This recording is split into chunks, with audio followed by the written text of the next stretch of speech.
ప్రభునందు ప్రేమైన వారలారా, మీకందరికీ మన ప్రభువైన యేసుక్రీస్తు వారి శుభప్రదమైన నామమున శుభములు వందనాలు తెలుపుకుంటున్నాను. ముఖ్యంగా మరొకసారి మనం కూడుకుంటున్నాము. మీ అందరితో మరొక తరుణము దేవుడు నాకు ఇచ్చాడు మాట్లాడడానికి, నా యొక్క సాక్ష్యాన్ని పంచుకోవడానికి. అందును బట్టి దేవునికి స్తోత్రాలు చెల్లిస్తున్నాను. నా సాక్ష్యాన్ని పంచుకునే ముందు ఒక పల్లవి పాడి మీకు వినిపిస్తాను. జీవితాన ఓ మలుపులో కనుగొన్నాను యేసును, జీవితాన ఓ మలుపులో కనుగొన్నాను యేసును, ప్రతి మలుపులోన నా కోసం ఎదురు చూచిన క్రీస్తును, ప్రతి మలుపులోన నా కోసం ఎదురు చూచిన క్రీస్తును, జీవితాన ఓ మలుపులో కనుగొన్నాను యేసును. తల్లి గర్భాన పుట్టక ముందే నన్ను జూచిన యేసును, తప్పటడుగులు వేయగాన చేయి పట్టిన క్రీస్తును, తల్లి గర్భాన పుట్టక ముందే నన్ను జూచిన యేసును, తప్పటడుగులు వేయగాన చేయి పట్టిన క్రీస్తును, పసిప్రాయములో ఆటపాటలలో నాతో నడచిన క్రీస్తును, నాతో నడిచిన నా క్రీస్తును, జీవితాన ఓ మలుపులో కనుగొన్నాను యేసును, కనుగొన్నాను యేసును. మంచిదండి. ప్రభునందు ప్రియులారా, నా సాక్ష్యాన్ని వివరిస్తానండి. ముఖ్యంగా నా సాక్ష్యం ఏమిటి అంటే, యోహాను సువార్త 9వ అధ్యాయం 25వ వచనంలో ఒక గుడ్డివాడు, ఆ గ్రామ ప్రజలందరూ వాని మీద ఒత్తిడి తీసుకొచ్చారు. ఎవరతను, నిన్ను బాగు చేసిన వాడెవడు అని ఆయనను ఒత్తిడి తీసుకొని రాగా వాడు అంటున్నాడు ఒక మాట, ఆయన పాపియో కాడో నేను ఎరగను, ఒక్కటి మాత్రము నేను ఎరుగుదును, అదేమనగా ఒకప్పుడు నేను గుడ్డివాడనై ఉంటిని, ఇప్పుడు నేను చూచుచున్నాను. ఇదే నా సాక్ష్యం అండి. నిజమేనండి, ఈ యుగ సంబంధమైన దేవత మానవుని మనోనేత్రములకు గుడ్డితనము కలగజేసింది. అందుకొరకే ప్రజలందరూ ఈ సత్యాన్ని తెలుసుకోలేకపోతున్నారు. అయితే దేవునికి వెలలేని స్తోత్రములు చెల్లించాలి. కారణం ఏమిటి అంటే,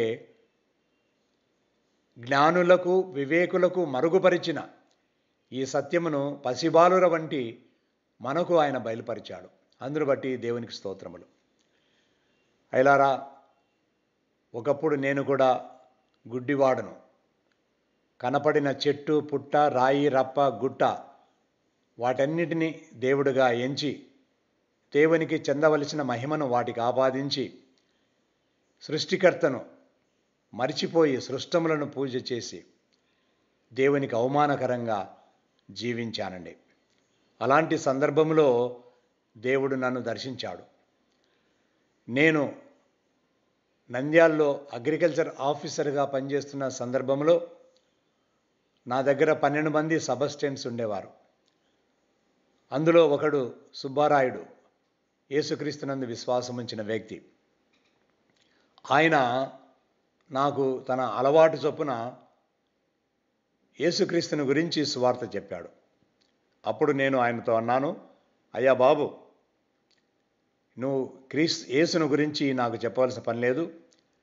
నా చిన్నతనం నుంచి నా క్రైస్తవులను చూస్తూనే ఉన్నాను. వారిలో ఏ ప్రత్యేకత లేదు. కాబట్టి నువ్వు మళ్ళీ ఈ కొత్త దేవుణ్ణి నాకు పరిచయం చేయవద్దు.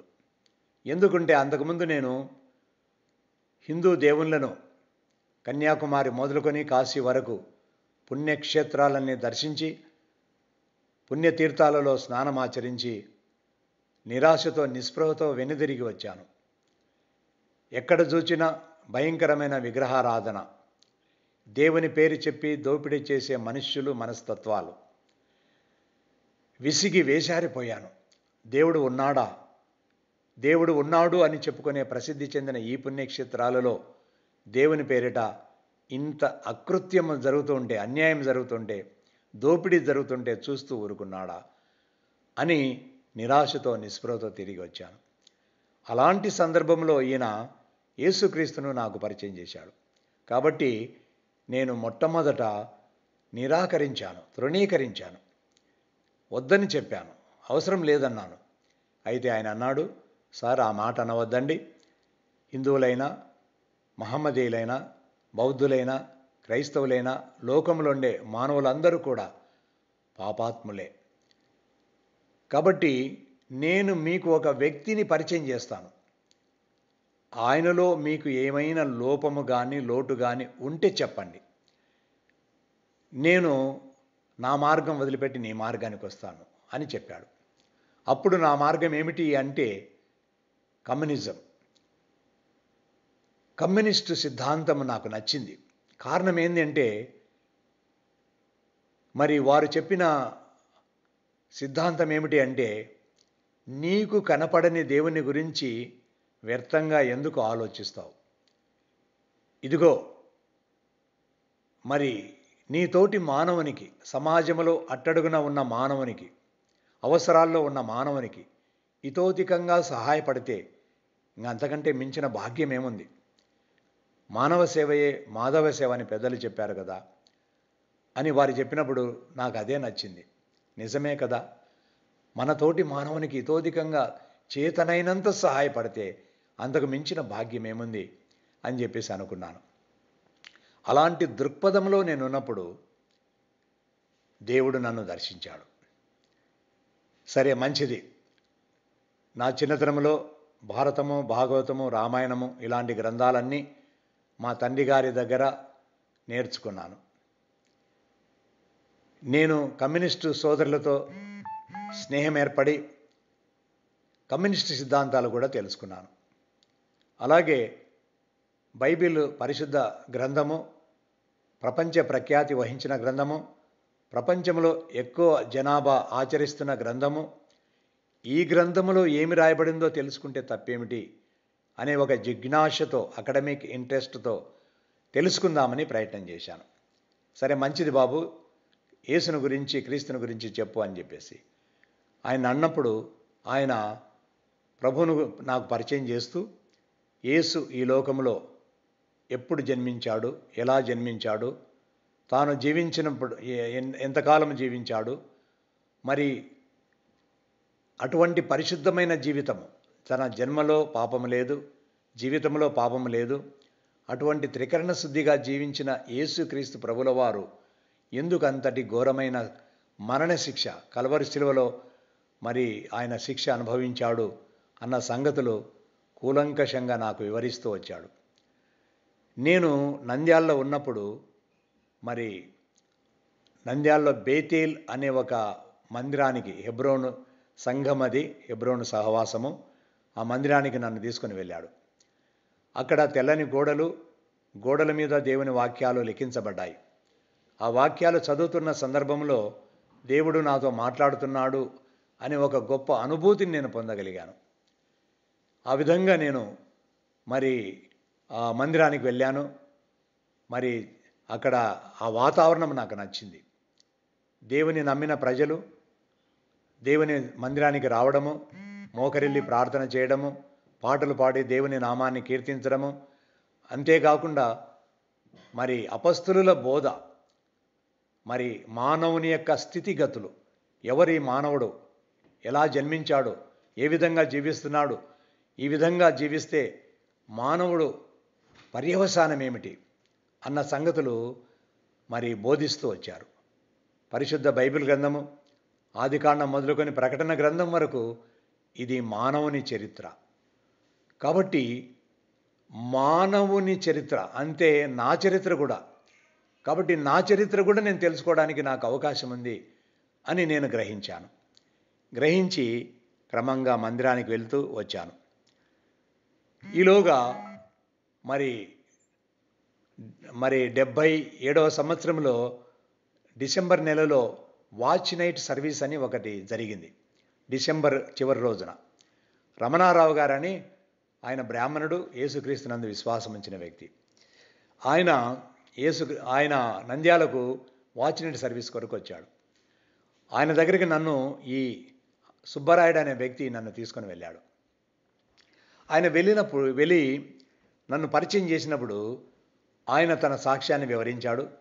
తాను బ్రాహ్మణుడు అయినప్పటికీ దేవుని మందిరంలో పూజారిగా జీవిస్తూ మరి కేవలము ఇతరులకు మాత్రమే నీతులు చెప్తూ తాను ఏ విధంగా మరి అన్యాయమైన జీవితము, మరి చూడకూడని నిషిద్ధమైన చిత్రాలు చూడడము, తర్వాత చదవకూడని చెడ్డ సాహిత్యాన్ని చదవడము, ఇవన్నీ కూడా మరి దాపరికంగా చేస్తూ రహస్యంగా చేస్తూ మరి పాపానికి ఒడిగడుతున్నారు. అలాంటి సందర్భంలో మరి దేవుడు ఆయనతో మాట్లాడాడు. నా జీవితానికి నిష్కృతి ఉందా? నేను ఇతరులకు మంచి చెప్తున్నాను, బాగానే ఉంది. అయితే మరి నేనేమిటి, నా జీవితం ఏంటి, నేను పాటించడం లేదు కదా, మరి నా గతి ఏమిటి అని చెప్పేసి భయపడి ఆయన మరి ఆఖరుకు ఇంకా చాలు ఈ జీవితం అని మరి ఆయన ఆత్మహత్య చేసుకోవాలని కూడా ప్రయత్నం చేశాడు. అలాంటి సందర్భంలో మరి సికింద్రాబాదులో తాను వెళ్తున్నప్పుడు అక్కడ కొంతమంది క్రైస్తవులు సువార్త ప్రకటిస్తూ ఈయనకు కొన్ని కరపత్రాలు ఇచ్చారు. వాటిని ఈయన బ్రాహ్మణుడు, మతద్వేషి కాబట్టి క్రైస్తవం అంటే అసహించుకునేవాడు. ఆ కరపత్రాలు చించి వేశాడు. ఈ విధంగా చించి వేసి కొంత దూరం ముందుకు సాగాడు. అయితే దేవుడు ఆయన హృదయంలో మరి మాట్లాడాడు. అయ్యా, నీవు చదవకూడని ఎంతో చెడ్డ సాహిత్యం అంతా చదువుతూ వచ్చావు, వారిచ్చిన ఆ కరపత్రాలు చదివితే తప్పేమిటి అని చెప్పేసి అన్నప్పుడు ఆయన మళ్ళీ వెంటనే వెనుదిరిగి వెళ్ళి వారిచ్చిన కరపత్రాలు మళ్ళీ తీసుకొని ఇంటికి వచ్చి రహస్యంగా చదువుతూ వచ్చాడు. దేవుడు మాట్లాడాడు. నిజమే, నేనేదో నా జీవితానికి మరి నిష్కృతి లేదు అనుకున్నాను, కానీ మరి ఇప్పుడు దేవుడు నాకు మరి ఒక మార్గం చూపిస్తున్నాడు అని చెప్పేసి అనుకొని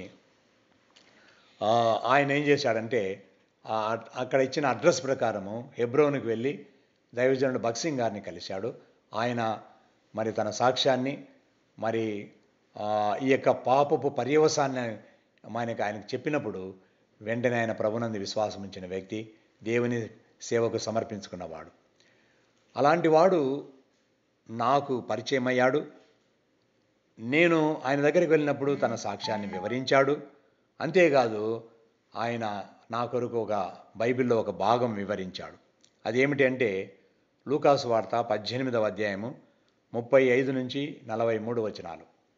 అందులో ఏముంది అంటే యెరికో పట్టణము, అందులో ఒక గుడ్డి భిక్షగాడు త్రోవ పక్కన కూర్చొని భిక్షమాడుకుంటున్నాడు. ఈ నోట ఆ నోట యేసుక్రీస్తుని గురించి విన్నాడు, తన హృదయమందు విశ్వసించాడు. ఒకానొక రోజున తరుణం కొరకు కనిపెట్టుకున్నాడు. ఒకానొక రోజున ప్రభువైన యేసుక్రీస్తు వారు ఆ మార్గంలో వెళ్ళడం తటస్థించింది. వెంటనే తన హృదయమందు గ్రహించాడు. యేసు, దావీదు కుమారుడా, నన్ను కరుణించమని కేకలు వేశాడు. చుట్టుపక్కల వాణ్ణి నిందించారు, వాణ్ణి నానా దుర్భాషలు మాట్లాడారు. ఒరే గుడ్డివాడా, నిన్నెవడు బాగు చేస్తాడు, నీ బ్రతికింతే అని చాలా నీచంగా మాట్లాడారు. అయితే వాడు ఏమాత్రము పట్టు వదలక మరి దావీదు కుమారుడా, నన్ను ఖండించమని బిగ్గరగా కేకలు వేశాడు. ఆ ఆక్రందనను, ఆ యొక్క ఆర్తధ్వనిని ప్రభువుల వారు విని వాని దగ్గరకు తీసుకొని రమ్మన్నాడు. వాడు వచ్చినప్పుడు నేను నీకేమి చేయగోరుచున్నాను అని అడిగాడు. ప్రభువా, నీ గురించి విన్నానయ్యా, నీళ్లను ద్రాక్షారసంగా మార్చావు, నీళ్ల మీద నడిచావు, అనేక మంది ఆయా విధములైన వ్యాధి బాధలతో బాధపడుతున్న వారిని దగ్గరికి వచ్చినప్పుడు నువ్వు ప్రేమతో ముట్టి స్వస్థపరిచావు, చనిపోయిన వారిని సైతము తిరిగి లేపావు. అయ్యా, నీవు మానవాతీతుడవు, ఎన్నో మహిమాద్భుత కార్యాలు చేసిన గొప్ప దేవుడవు, నన్ను కూడా బాగు చేయి అని చెప్పేసి వేడుకున్నాడు.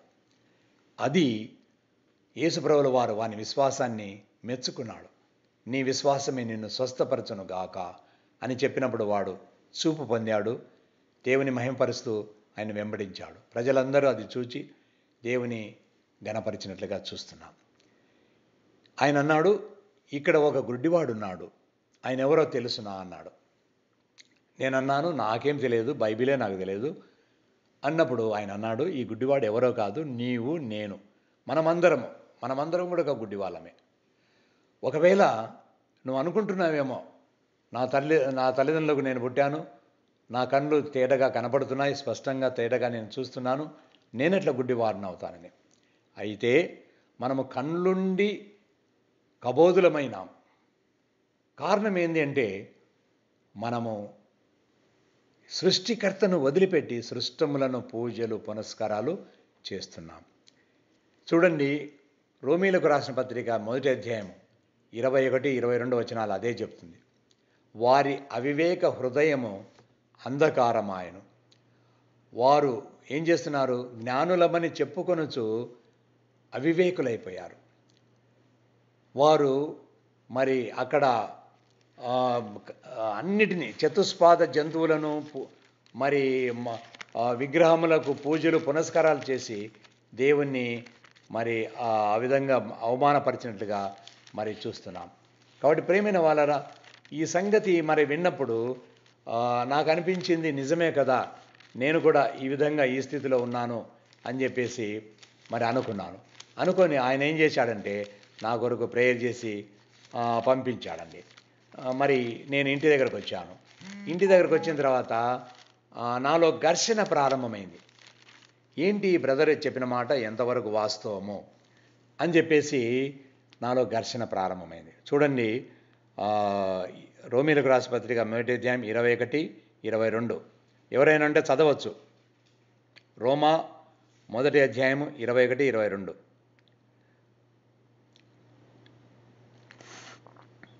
మరియు వారు దేవుని ఎరిగియు ఆయనను దేవుని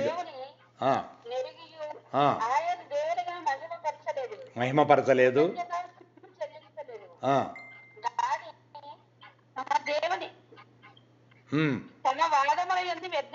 వ్యర్థులైరి,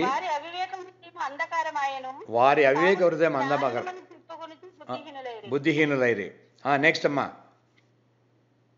వారు అక్షయుడగు దేవుని మహిమను క్షయమయు మనుషుల యొక్కయు పక్షుల యొక్కయు చతుష్పాద జంతువుల యొక్కయు పురుగుల యొక్కయు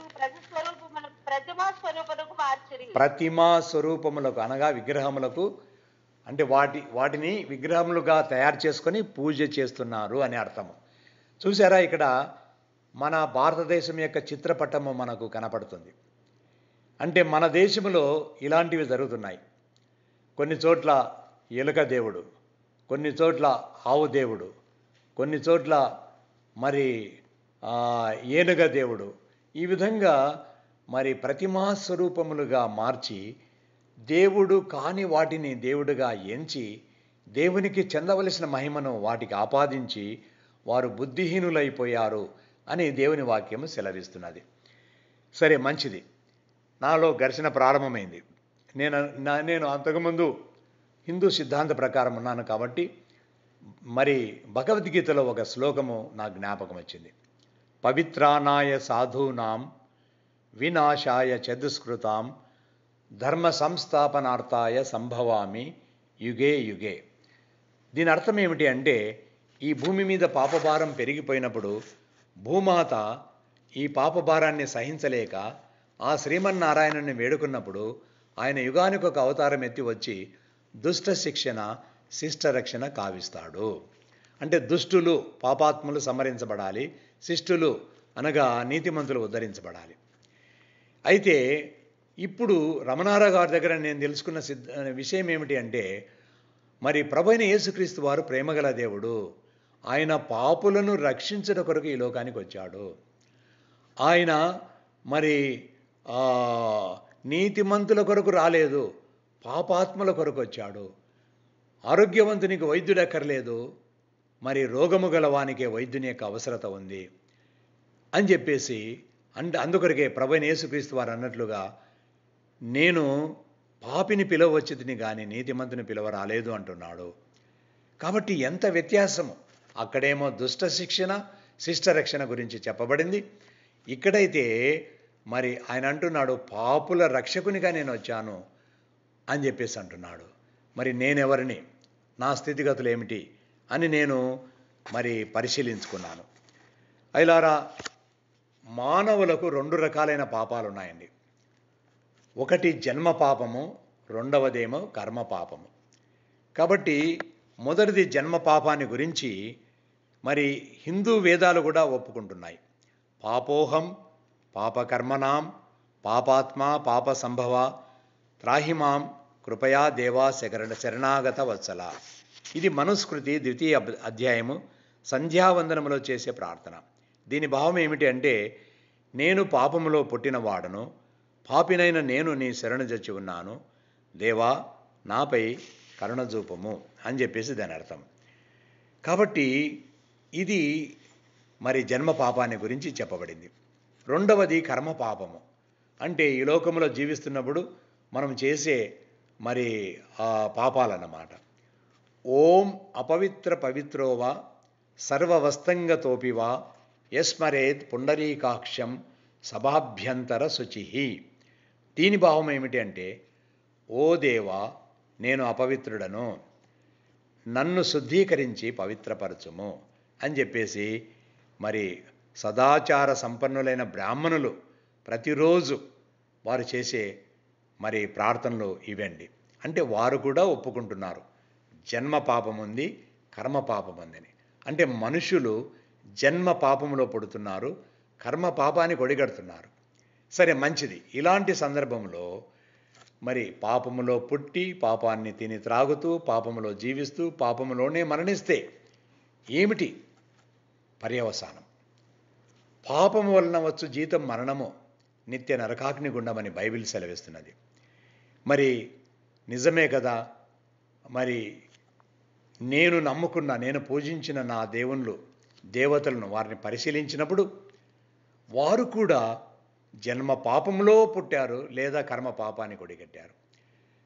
కాబట్టి ఎవరు కూడా దానికి అతీతంగా లేరండి. కాబట్టి ఇలాంటి సందర్భంలో మరి వారు నన్ను ఏ విధంగా రక్షించగలరు? చూసారా, మరి వారు కూడా మరి ఈ రెండిటికి మరి వారు అతీతులేమి కాదు. కొందరు మరి జన్మ పాపమును పుట్టి కర్మపాపం పొడిగట్టారు. కొందరైతే జన్మ పాపము లేదు కానీ కర్మపాపము ఉంది వాళ్ళకు. కొందరికి మరి జన్మ పాపము ఉంది కానీ కర్మపాపము లేకుండా ఉన్నారు, కానీ మరి పాపరహితునిగా లేరు. అయితే ఈ లోకములో పరిశీలించినప్పుడు, దేవతలను పరిశీలించినప్పుడు ప్రభువైన యేసుక్రీస్తు వారు ఆయన జన్మలో పాపము లేనివాడుగా ఈ లోకంలో జన్మించాడు. దేవుని యొక్క పరిశుద్ధాత్మ వలన కన్య మేరీ గర్భవాసములో ప్రభువైన యేసుక్రీస్తు వారు జన్మించాడు. అంటే ఆయన జన్మలో పాపము లేదు. రెండవది, ఆయన 33.5 సంవత్సరాల పాటు ఈ లోకంలో జీవించాడు. తాను జీవించినంత కాలము త్రికరణ శుద్ధిగా జీవించాడు. అంటే ఆయన మాటలో, క్రియలో, తలంపులో పాపము లేనివాడుగా జీవించాడు. కాబట్టి ఆయన పరిశుద్ధినిగా నిరూపించుకున్నాడు. దేవుని యొక్క ధర్మశాస్త్రం ఏం చెప్తుందంటే, రక్తము చిందింపబడకుండా మానవునికి పాప క్షమాపణ లేదు. కాబట్టి రక్తము చిందింపబడాలి. ఇది ప్రతి ధర్మశాస్త్రము మరి ఈ విధంగా చెప్తున్నది.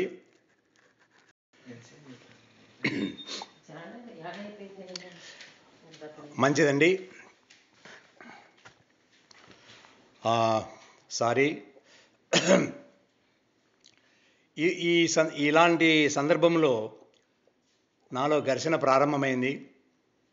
మరి 2 సిద్ధాంతాలు నాకు ఎదురుగా కనపడ్డాయి.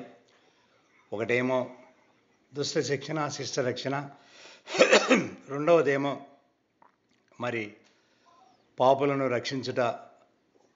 మరి నేను నీతిమంతులను పిలవరాలేదు, పాపుల కొరికి వచ్చానంటున్నాడు. మరి ఈ 2 సిద్ధాంతాల్లో ఏ సిద్ధాంతం నన్ను రక్షిస్తుంది అని నేను నాలో తర్కించుకున్నాను. అప్పుడు నా స్థితిని గురించి నేను ఆలోచించాను. నేను నా తల్లి గర్భములో మరి పాపములో జన్మించాను. అందుకొరకే బైబిల్ సెలవిస్తున్నది, నేను పాపములో పుట్టిన వాడను, పాపములోనే నా తల్లి నన్ను గర్భమున ధరించెను. కీర్తన 51:5. మరి లోకములో నేను జీవించినప్పుడు, బాల్యకాలంలో, యవ్వన కాలంలో, మరి వివాహ జీవితంలో ఇలాంటివి జీవించినప్పుడు మరి నేను కూడా పాపాన్ని కొడిగట్టాను. కాబట్టి మరి యవనేక్షలకు గురి అయ్యాను. మరి ఇంకా ఎన్నెన్నో పాపాలు నేను చేశాను. మరి ఈ విధంగా ఉన్నప్పుడు మరి పాపంలో పుట్టి పాపంలో జీవిస్తున్న సందర్భంలో ఒకవేళ ఇదే పాపంలో నేను చనిపోతే నా గతి ఏమిటి అని ఆలోచించినప్పుడు, ఇదిగో ఈ సిద్ధాంతము అంటే హిందూ సిద్ధాంత ప్రకారము దుష్టులు అనగా పాపాత్ములు సంహరించబడతారు.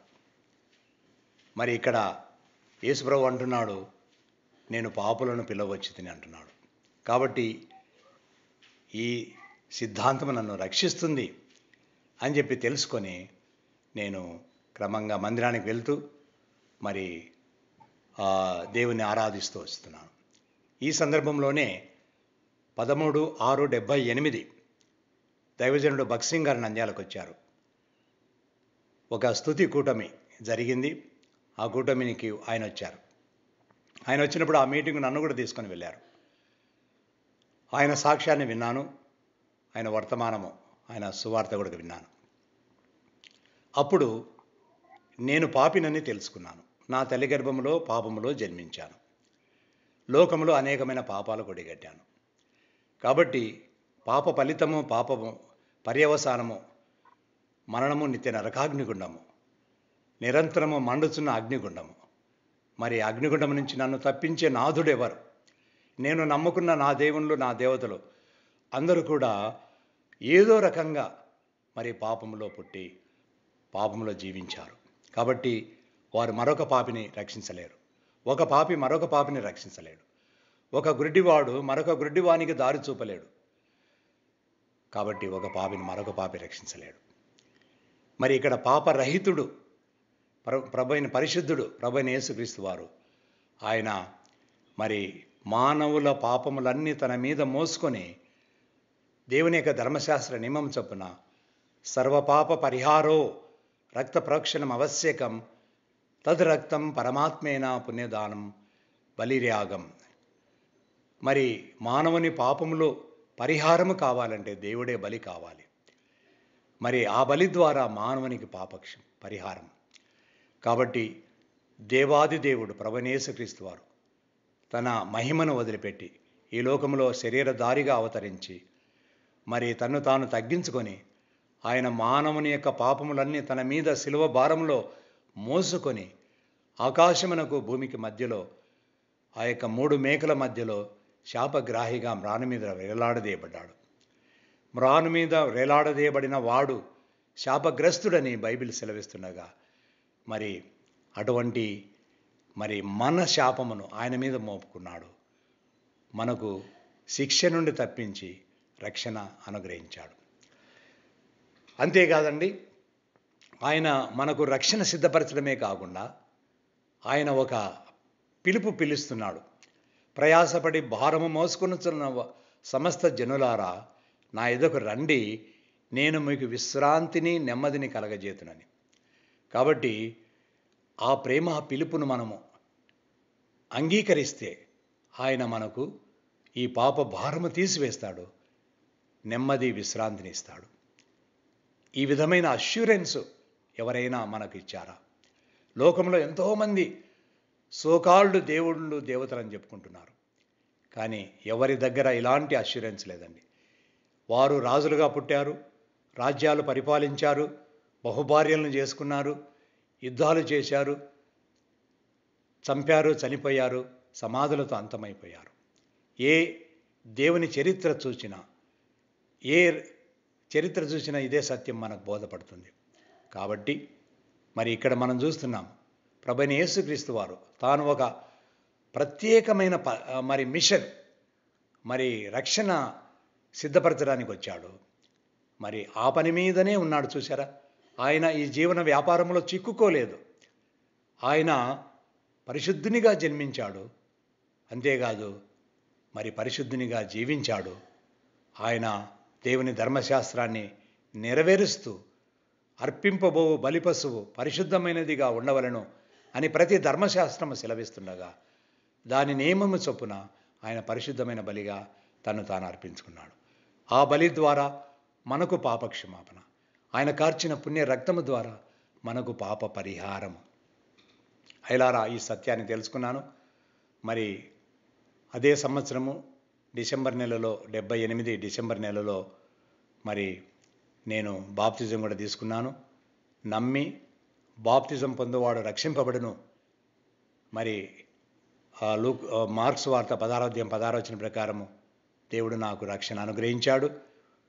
అంతేకాదు నేను నా కుటుంబంలో మొట్టమొదటి వ్యక్తిని యేసుక్రీస్తునందు విశ్వాసం ఉంచినాను. మరి నేను నమ్ముకున్న తర్వాత మా తండ్రి గారు వేద పండితుడు. మా ఊర్లో మా ఇంటి దగ్గర వేద గోష్ఠి జరిగేది. భారతము, రామాయణము, మరి ఇలాంటి గ్రంథాలన్నీ ఆయన ప్రజలకు వినిపించేవాడు, అర్థం చెప్పేవాడు. అటువంటి వ్యక్తి, వేద పండితుడు. మరి ఆయన కూడా ఈ సత్యాన్ని తెలుసుకున్నాడు. మరి తాను చదువుతున్న ఆ గ్రంథాలలో అవన్నీ కూడా నీతి గ్రంథాలు. మరి ఆ గ్రంథాలలో కేవలము మరి భక్తి ఉంది కానీ ముక్తి లేదు అని తెలుసుకొని ముక్తిదాత ప్రభువైన యేసుక్రీస్తు వారు అని గ్రహించి ఆయన కూడా యేసుక్రీస్తునందు విశ్వాసం ఉంచాడు. మా తల్లిదండ్రులు నమ్మి బాప్తిజం పొంది వారు కూడా సాక్షులుగా జీవించారు. అంతేకాదు నేను నమ్ముకున్న తర్వాత 9 సంవత్సరాలకు నా భార్య మరి ప్రభువునందు విశ్వాసం ఉంచింది. ఆమె కూడా సత్యాన్ని తెలుసుకుంది. మరి ఆమె కూడా ఇప్పుడు మరి ఎంతో ప్రార్థనాపరాలుగా జీవిస్తున్నది. నాకు 2 పిల్లలండి, ఒక అమ్మాయి ఒక అబ్బాయి. వారు కూడా ప్రభువునందు విశ్వాసం ఉంచారు. అంతేకాదు వారికి వివాహాలు జరిగాయి. మాకొచ్చిన అల్లుడు, మాకొచ్చిన కోడలు కూడా మంచి విశ్వాసులు. కాబట్టి కుటుంబ సమేతముగా నేనును నా ఇంటి వారును యెహోవాను సేవించదము అన్న దేవుని వాగ్దానము మరి నా కుటుంబ పక్షంగా నెరవేరిందండి. మరి నోవహు కుటుంబము రక్షించబడినట్లు, రాహాబు కుటుంబము రక్షించబడినట్లు, కొర్నేలి కుటుంబము రక్షించబడినట్టు, జైలు అధికారి కుటుంబము రక్షించబడినట్లు నా కుటుంబం కూడా సంపూర్ణంగా రక్షించబడింది. అందును బట్టి దేవునికి స్తోత్రములు చెల్లిస్తున్నాను. ఇకపోతే నేను సవినయంగా మనవి చేసేది ఏమిటంటే, చాలామందికి యేసుప్రభు అంటే ఇష్టమే. ఎందుకంటే ఆయన ప్రేమగల దేవుడు, తన ఎద్దుకు వచ్చువారిని ఎంతమాత్రము త్రోసివేయలేదు, వారి వారి అవసరాలన్నీ తీర్చినవాడు. అయితే ఒక్క విషయం ఏమిటి అంటే, మరి యేసుక్రీస్తునందు విశ్వాసం ఉంచడానికి ఏమాత్రము వారికి మరి అనుమానం లేదు, సంశయం లేదు. కానీ అయితే ఏమిటి అంటే, బైబిల్ ఒక విషయం చెప్తుంది, నేనే దేవుడను, నేను తప్ప వేరే దేవుడు లేడు, పైన ఆకాశమందు కానీ క్రింద భూమి యందు కానీ భూమి క్రింద నేల యందు కానీ దేని రూపమును చేసుకొనకూడదని చెప్తుంది. కాబట్టి ఇక్కడ వస్తుంది తిప్పలు. ఏమిటనగా, మరి ఒక్కసారి యేసుక్రీస్తునందు విశ్వాసం ఉంచితే మరి మిగతా వాటిని విసర్జించాలి. నిజమేనండి. మరి ఇది సత్యమని నిజమని తెలిసినప్పుడు అబద్ధాన్ని మనం త్రోసివేయాలి, అంతే కదా. కాబట్టి ఇక్కడ చాలామంది వెనకంజ వేస్తున్నారు. మన హిందూ సిద్ధాంతం ఏమిటంటే, 100 మందిలో ఇంకొకడు 101 అవుతాడు. ఎంతమంది అయినా సరే మన వాళ్ళు పూజలు చేస్తారు. కానీ వదిలిపెట్టమంటే వదిలిపెట్టరు. ఎందుకంటే వాళ్ళకు భయము, ఏమవుతుందో, ఎవరు ఏం చేస్తారో, ఎవరు మన మీద కోప్పడతారో అని చెప్పేసి వారికి భయం అండి. కాబట్టి ప్రేమైన వాళ్ళరా, మరి ఒక్కసారి సత్యాన్ని గురించి తెలుసుకున్న తర్వాత, ఒకసారి నిజాన్ని గ్రహించిన తర్వాత మిగతా అబద్ధాలన్నిటినీ, అసత్యాలన్నిటినీ విసర్జించాలి, వదిలిపెట్టాలి. ఆ విధంగా మనం జీవించాలి. ఇక రెండవదిగా మనం గమనించినప్పుడు, అయిలారా ఇక్కడ మనం గమనించేది ఏమిటంటే, దేవుని వాక్యం ఏమని సెలవిస్తుందంటే, నేడే రక్షణ దినం అంటుంది. కాబట్టి రేపు మా పని పొడిగించవద్దు. రేపేమి సంభవించనో నీకు తెలియదు. మనము నిన్నటి వారమే కానీ రేపటి వారము కాదు.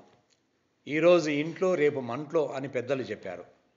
కాబట్టి నేడు అనే సమయం ఉండగానే మనము ప్రభువైన యేసునందు విశ్వాసం ఉంచాలి. కాబట్టి ప్రేమైన వాళ్ళరా, మరి యేసుక్రీస్తునందు విశ్వాసం ఉంచండి. రేపు మా పని పొడిగించవద్దు. ముఖ్యంగా ఈ కరోనా మహమ్మారి వ్యాపించిన ఈ దుర్దినాల్లో, మరి తిమోతి పత్రికలో చెప్పబడిన ప్రకారము మనం అంత్య దినాల్లో ఉంటున్నాం, అపాయకరమైన పరిస్థితిలో ఉంటున్నాం. ఇంకా ఏమొస్తుందో చెప్పలేం. కాబట్టి అలాంటి దుర్దినాల్లో ఉంటున్నాం. అయిలారా, మానవుని జీవితము నీటి బుడగ వంటిది, దుమ్ము ధూళి వంటిది, నీడ వంటిది, నిద్ర వంటిది, కల వంటిది. కాబట్టి అశాశ్వతమైన ఈ జీవితాన్ని నమ్ముకొని దేవుడు అనుగ్రహించే గొప్ప రక్షణ నువ్వు తృణీకరించవద్దు. కాబట్టి నేడే రక్షణ దినము. ప్రభువైన యేసునందు విశ్వాసం ఉంచండి, రక్షణ పొందండి. ఇకపోతే కొంతమందికి ఏమిటంటే, ఇది నా దేశానికి, నా కులానికి, నా జాతికి సంబంధించినది కాదు అని హృదయాన్ని కఠినపరుచుకుంటున్నారు.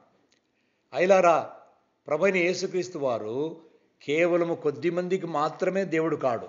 ఏదో అమెరికా వాళ్ళకో, ఇంగ్లాండ్ వాళ్ళకో, తెల్లవాళ్ళకో దేవుడు కాదండి. ఆయన బైబిల్ చెప్తున్నది, యేసుక్రీస్తు అందరికీ ప్రభువు. కాబట్టి ఆయన అనుగ్రహించిన రక్షణ సార్వత్రికము. ప్రజలందరి కొరకు ఆయన మరణించాడు. కాబట్టి కేవలము కొద్ది మందికి మాత్రమే కాదు. కాబట్టి దేవుడు అనుగ్రహించు రక్షణ ప్రజలందరికీ. కాబట్టి అందులో నీవు నేను మనమందరం ఉంటున్నాం. దేవుడు లోకమును ఎంతో ప్రేమించను అని దేవుని వాక్యం సెలవిస్తున్నది. లోకమంటే మనుషులు, లోకమంటే మట్టి కాదోయ్, లోకమంటే మనుషులు అని గురిజాడ అప్పారావు గారు చెప్పారు. కాబట్టి ప్రేమైన వాళ్ళరా, మరి మనమందరము అందులో ఉంటున్నాం. కాబట్టి యేసుప్రభు నీ కొరకు, నా కొరకు, మనందరి కొరకు ఆయన బలియాగమయ్యాడు. కలవరి శిలువలో అరకాలు మొదలుకొని నడినెత్తి వరకు పంచె గాయములు కాదు, పలు గాయములు పొందాడు. ప్రతి గాయములో నుంచి రక్తము దారులుగా ప్రవహించింది. కాబట్టి ఈ సత్యాన్ని మనం తెలుసుకోవాలి, ప్రభునందు విశ్వాసం ఉంచాలి. ప్రేమైన వాళ్ళారా, మరి నేను రక్షించబడిన తర్వాత మరి అగ్రికల్చర్ ఆఫీసులో స్టేట్ గవర్నమెంట్లో ఉద్యోగం చేసేవాడిని. తర్వాత స్టేట్ బ్యాంక్ ఆఫ్ ఇండియాలో మరి నాకు ఉద్యోగం వచ్చింది. బ్యాంకులో పనిచేశాను. 33.5 సంవత్సరాల పాటు స్టేట్ బ్యాంక్ ఆఫ్ ఇండియాలో మేనేజర్గా పనిచేసి 2011వ సంవత్సరంలో రిటైర్ అయ్యాను. నేను ఉద్యోగరీత్యా రిటైర్ అయిన తర్వాత హైదరాబాదులో మా అల్లుడు పరిశ్రమ చూడ్డానికని చెప్పేసి హైదరాబాద్కు వచ్చాను. 2013 నుంచి హైదరాబాద్లో ఉంటున్నాను. ఒకవైపు నా కుటుంబ జీవితము, రెండో వైపు దేవుని పరిచర్య చేస్తూ నేను జీవిస్తున్నానండి. ఇప్పుడు ప్రస్తుతం మా అబ్బాయి అమెరికాలో ఉంటాడు. కాబట్టి అబ్బాయిని చూడాలనే ఉద్దేశంతో ఇక్కడికి వచ్చాము.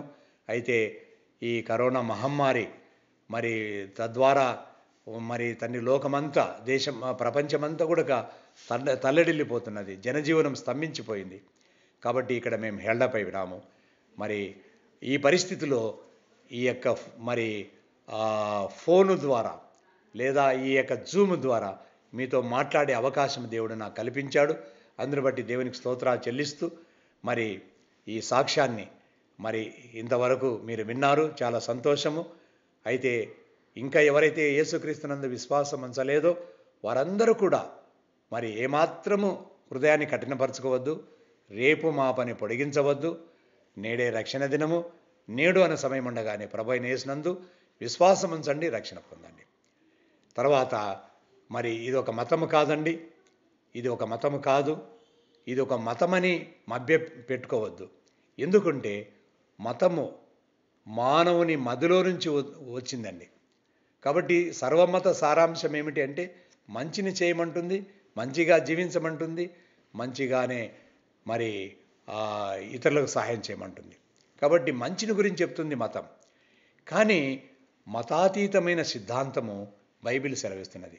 అదేమిటి అంటే మరి యేసు ప్రతిష్ఠించిన మార్గము, సత్య జీవ మార్గము, పరలోకానికి ఏకైక మార్గము, నేనే మార్గము సత్యము జీవము, నా ద్వారానే తప్ప తండ్రి యొద్దకు పరలోకానికి ఎవడు రాలేడు అని ప్రభు సెలవిచ్చిన మార్గం అండి.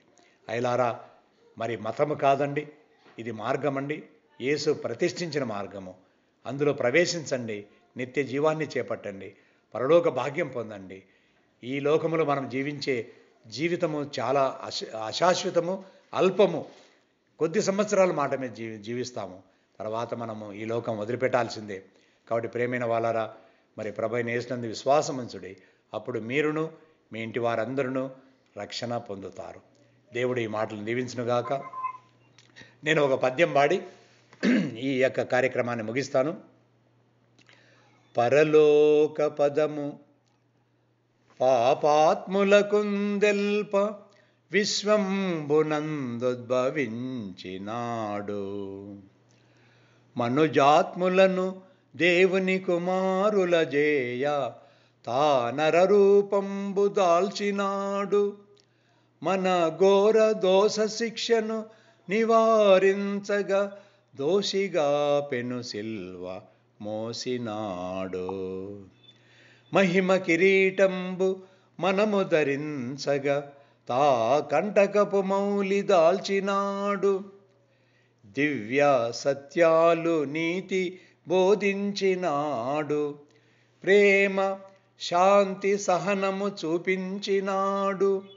మాసిపోనట్టి ఉపకృతులు చేసినాడు. నయగుణాఢ్యుండు శ్రీ కరుణామయుండు.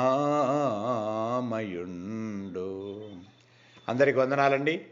ప్రభువైన యేసుక్రీస్తునందు విశ్వాసం ఉంచండి, అప్పుడు మీరును మీ ఇంటి వారందరూ రక్షింపబడతారు. దేవునికి స్తోత్రములు. అందరికి వందనాలు.